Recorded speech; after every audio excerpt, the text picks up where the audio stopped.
Hi guys, thanks for checking out this week's musician interview. Jared Burrows coming out. Thank you, Jared. You're welcome. And Jared's the jazz department coordinator at Capilano University's jazz program. And, among other titles, he's a guitarist, composer, educator, and luthier.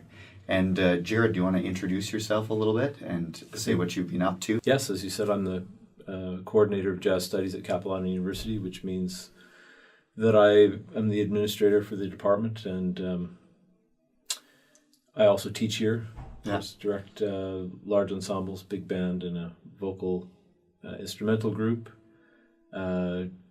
Teach arranging sometimes, conducting, improvisation, all kinds of things. Excellent. Yeah.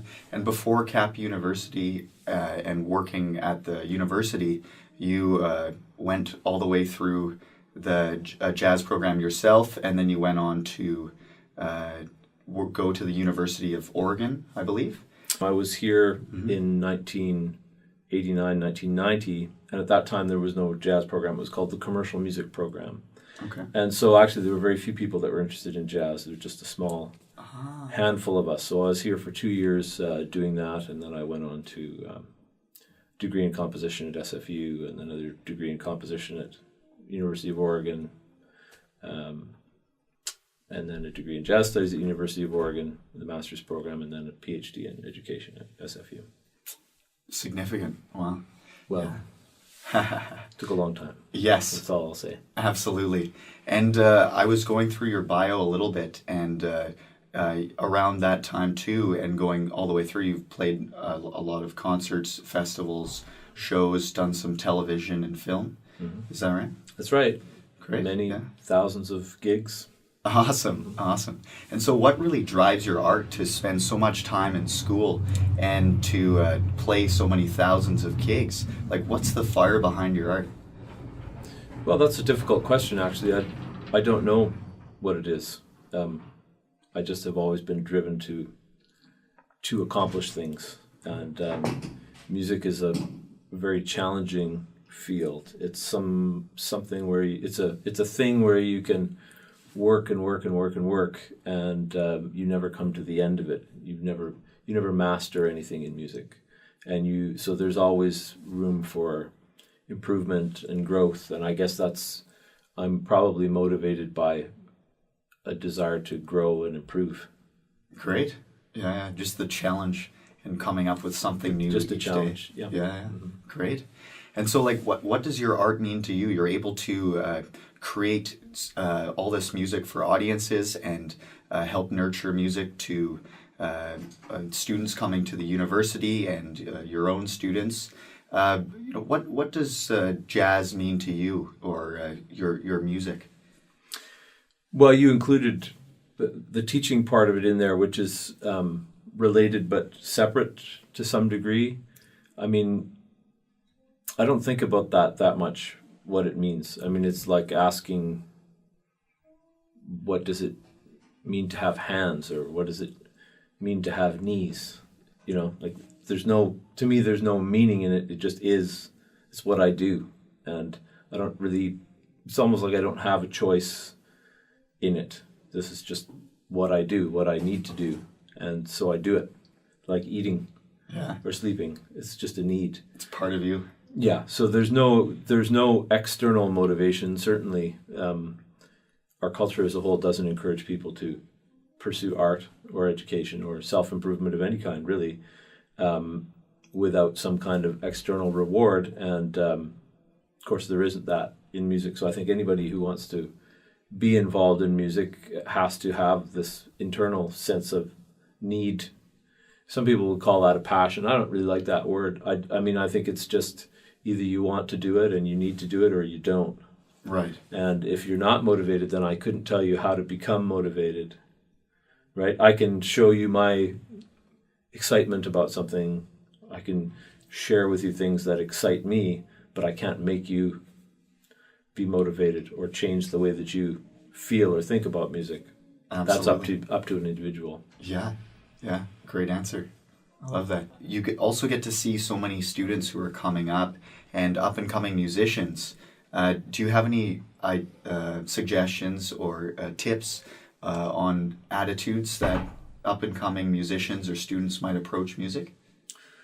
Well, that's pretty broad. I mean, if we want to connect it to what I was just talking about, if people are interested in those kinds of peak experiences or transcendent experiences, the thing is that you have to know that that's a possible thing. Yeah. I didn't always know that was a possible thing. So I remember as a student being very involved in the technical side of music and working very hard at learning scales, learning how to play the guitar, learning how to play the piano, learning how to orchestrate things for instruments, and all that stuff is really critical, and you have to spend the time on it. But the idea that there's a greater purpose to it is something that I didn't think about till several years into the process. And actually, I started to sort of have these experiences almost by accident. I thought, oh, this is kind of interesting. You know, maybe there's more to this. And then as time went on, it became more of an expectation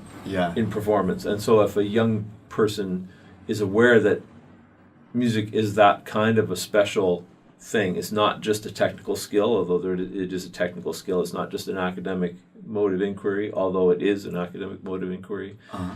It's not just a way to share emotions, although it is a way to share emotions. It's all those things together, but there's also these other possibilities. So I suppose if a young person can become aware of those possibilities, that might intrigue them and cause them to look for more.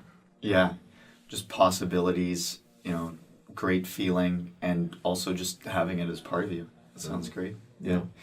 And also, getting back down to the, more focused sort of question here. Some students at our music school, at Organic Music, as well, around, I've been asked as an alumni of Capilano University about the Capilano jazz program. Mm-hmm. Some people are, when they look at the university and look at the program, they're very intimidated. But, you're a great guy, and not that intimidating, guys. No, not that intimidating. Meet up with him. So for the jazz program, you guys have a couple different audition times during the year. And do you have any tips for people who are wanting to come into the Cap Jazz program? Well, if you're interested in it, first of all, you should talk to people here that teach, or talk to people that are students here and see what they think about it, and maybe get a clearer idea of what a music program is like. A lot of young people have a hard time imagining what it would be like to do music from the time you wake up in the morning to when you go to sleep every day. And so people are always welcome to come and visit and sit in on a class, hang out with our students. That's one thing to do. And then I would just encourage people, if they're wanting to audition, just to try it. Right. And the worst thing that could happen is you don't pass the audition. And we don't look at that as a big negative thing. You could just do it again at another time. And we've had many students that eventually do wind up in the program, audition 2 and 3 times. That's not often, but we have had a couple of pretty successful students that auditioned 2 and 3 times and finally were ready to get in. So the way to think about it is not our approval of a student or our, whether we think they're a nice person or anything like that. The audition process is simply to discover whether you're ready to cope with the kind of workload and the kind of musical information that we need to cover in that, say, the first semester. And if you're not ready for that, then it wouldn't be beneficial for you to do the program. It's going to be really frustrating and really depressing for you not to be ready. So that's all the audition is, to see if you're ready. So if you're not ready, then after that unsuccessful audition, we could tell you some things to help you get ready for the next one. And of course, we do have guidelines on the website that show all the requirements for our auditions, so people can look at those in advance and ask questions about them if they have them. Absolutely. Perfect, guys. You heard it from Jared Burrows. thanks very much for checking out this week's music interview. Thanks for coming out, Jared. My pleasure. Appreciate it. It's always a pleasure hanging out with this guy. And if you're looking to check out music around the North Shore, Jared's highly involved in jazz around the North Shore, including the Presentation House Jazz on Wednesday evenings. Every Wednesday at 8. Absolutely. And thanks again, guys. Have a great week. Bye-bye.